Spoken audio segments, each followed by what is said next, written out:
Kemudian kita akan membahas mengenai akulturasi budaya. Akulturasi budaya adalah terjadinya dua budaya yang berbeda, bertemu dan menyatu dan terjadi secara serasi dan damai. Perpaduan dua budaya kebudayaan inilah yang dapat melahirkan budaya yang lebih baru. Meskipun terjadi akulturasi dua budaya yang berbeda, lantas tidak menyebabkan unsur-unsur budaya yang lama hilang. Unsur kebudayaan asli atau unsur kebudayaan yang lama masih tetap ada, jadi tidak perlu khawatir saat terjadi akulturasi. Akulturasi budaya umumnya terjadi antara masyarakat atau penduduk asli dengan pendatang dari daerah yang lain. Ternyata akulturasi budaya tidak serta-merta bebas masuk tanpa ada kuasa penolakan. Jika budaya lama menolak adanya akulturasi pun juga bisa ditolak. Jika budaya menolak adanya akulturasi itu pun bisa ditolak. Pengertian akulturasi budaya menurut ahli. Pengertian akulturasi budaya diambil dari kata akulturasi. Menurut pendapat beberapa ahli, akulturasi budaya memiliki pandangan sebagai berikut. Yang pertama adalah dari Diaz dan Greiner. Akulturasi adalah seorang individu yang mengadopsi nilai budaya, kepercayaan, dan praktek tertentu ke dalam budaya baru mereka. Yang kedua adalah dari Kunchoro-Ningrat.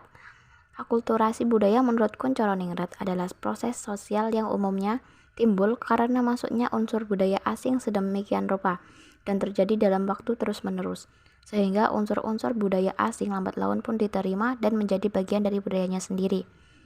Dan yang ketiga adalah dari Redfield, Linton, dan Herskovits.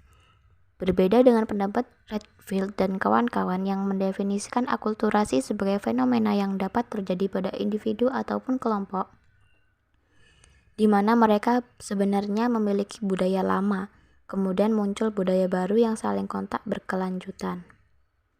Dampaknya akan terjadi sentuhan perubahan, baik itu perubahan pola kultur asli ataupun perubahan kedua kelompok tersebut. Dan yang keempat dari Berry. Sementara akulturasi menurut Berry sebagai proses terjadinya perubahan budaya dan psikologi yang diakibatkan adanya kontak antara dua atau lebih kelompok budaya dan anggotanya. Terjadinya akulturasi kelompok melibatkan intuisi dan melibatkan struktur sosial, sementara terjadinya akulturasi individu melibatkan perilaku. Itulah beberapa pengertian akulturasi budaya menurut para ahli. Dapat disimpulkan bahwa akulturasi budaya sebagai fenomena yang lahir saat ada kelompok atau individu yang memiliki kebudayaan yang berbeda. Perbedaan inilah yang menimbulkan perubahan pada budaya asli dengan budaya baru. Akulturasi budaya yang terjadi inilah yang menimbulkan keterkaitan dan kesinambungan satu dengan yang lain, bentuk dari ketersediaan menerima perubahan. Sementara jika ada penolakan akulturasi sosial sejak awal, sudah jelas tidak mungkin terjadi akulturasi, karena syarat terbentuknya akulturasi adalah keterbukaan terhadap pengaruh budaya lain. Kemudian kita akan membahas penyebab terjadinya akulturasi budaya. Akulturasi budaya tidak terbentuk begitu saja, ada faktor penyebabnya. Nah, berikut beberapa penyebab terjadinya akulturasi budaya. Yang A, faktor internal. Dikatakan sebagai faktor internal karena terjadi akulturasi budaya yang dibentuk oleh masyarakat itu sendiri. Ada beberapa faktor yang paling terasa yang disebabkan oleh faktor internal. Di antaranya, yakni yang pertama adalah terjadi pertambahan penduduk, baik disebabkan karena terjadinya kelahiran atau karena perpindahan penduduk, termasuk berkurangnya penduduk akibat angka kematian dan migrasi. Dan yang kedua adalah lahirnya penemuan-penemuan baru di berbagai sektor dan bidang, sehingga mampu mempengaruhi perspektif dan mempengaruhi kehidupan masyarakat. Dan yang ketiga, terjadinya konflik atau pertentangan masyarakat, baik yang terjadi antara individu ataupun terhadap kelompok. Dan yang keempat, muncul penemuan teknologi baru yang mampu menggantikan yang sudah ada sebelumnya dan kini digunakan hampir seluruh masyarakat dan mampu mengubah kebiasaan atau budaya masyarakat itu sendiri. Dan yang kelima, apabila terjadi pemberontakan dan revolusi juga dapat mempengaruhi akulturasi budaya. Dan yang terakhir adalah konflik masyarakat.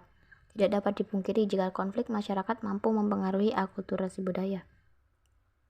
Itu hanya beberapa bentuk dari faktor internal terjadinya akulturasi budaya. Adapun faktor eksternalnya yakni Faktor eksternal, kebalikan dari akulturasi budaya internal. Pada faktor eksternal, terjadinya akulturasi budaya disebabkan oleh pengaruh dari luar masyarakat. Contohnya, yang pertama, akulturasi budaya yang disebabkan oleh terjadinya perubahan alam, di mana perubahan alam tersebut sampai mempengaruhi kehidupan masyarakat. Dan yang kedua adalah terjadinya peperangan juga menjadi salah satu alasan kuat bisa mengubah akulturasi budaya di sebuah negara.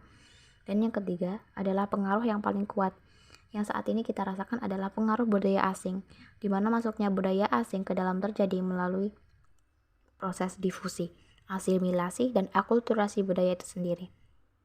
Kemudian, kita akan membahas mengenai proses akulturasi budaya. Sementara ditinjau dari proses terjadinya akulturasi budaya disebabkan oleh beberapa faktor, di antaranya memenuhi beberapa unsur berikut. Yang pertama adalah substitusi. Dikatakan sebagai substitusi karena menggantikan budaya lama dengan unsur kebudayaan yang lebih baru. Contoh, budaya komunikasi zaman dulu dan sekarang. Dulu komunikasi jarak jauh menggunakan surat atau wartel. Sekarang komunikasi bisa super cepat menggunakan email dan menggunakan jejaring internet. Kebudayaan dulu saat rapat atau pertemuan kampung, cara memanggil warga dengan cara menabuk kentongan. Sekarang cukup WA group. Semua sudah datang ke acara pertemuan. Kemudian yang kedua adalah adisi. Sementara yang disebut dengan adisi adalah percampuran antara budaya lama dengan budaya yang baru, yang mengarah masyarakat pada kemutakhiran dan kemudahan.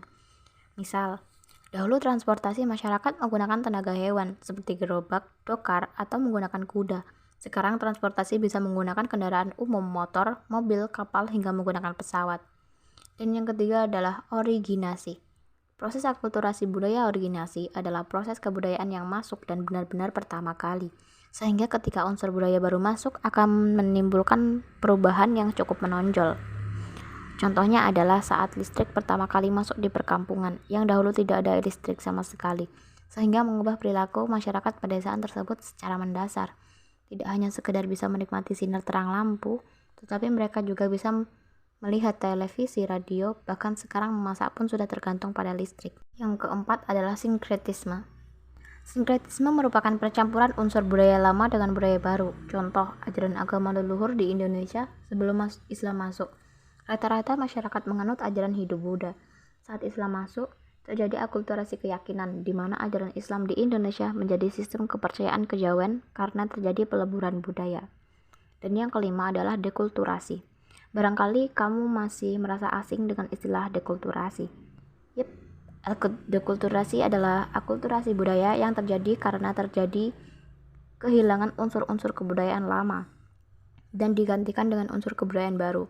Misalnya, dulu masyarakat memenuhi makan nasi dari panen langsung menumbuk di lesung, baru dimakan.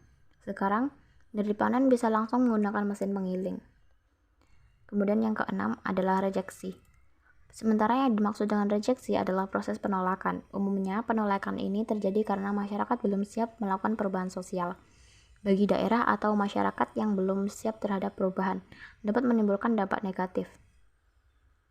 Itulah beberapa unsur proses terjadinya akulturasi. Dari beberapa unsur proses di atas, apakah kamu pernah merasakan dari proses perubahan sosial tersebut? Atau selama ini kamu tidak merasa sama sekali jika sudah terjadi perubahan sosial? Kemudian kita akan membahas mengenai contoh akulturasi budaya. Tidak dapat dipungkiri, bentuk akulturasi budaya di Indonesia ini sangat beragam, tergantung dari sisi mana yang ingin kita bicarakan. Berikut adalah contoh akulturasi budaya Hindu, Buddha, dan Islam. Yang pertama, contoh akulturasi budaya Hindu-Buddha. Sebelum Islam berjaya, tidak dapat dipungkiri jika budaya Hindu-Buddha sangat kental, bahkan peninggalan nenek moyang pada masa kejayaan Hindu-Buddha pun masih bisa kita temui saat ini. Yang pertama adalah seni bangunan, kedua seni rupa dan seni ukir, kemudian seni gamelan.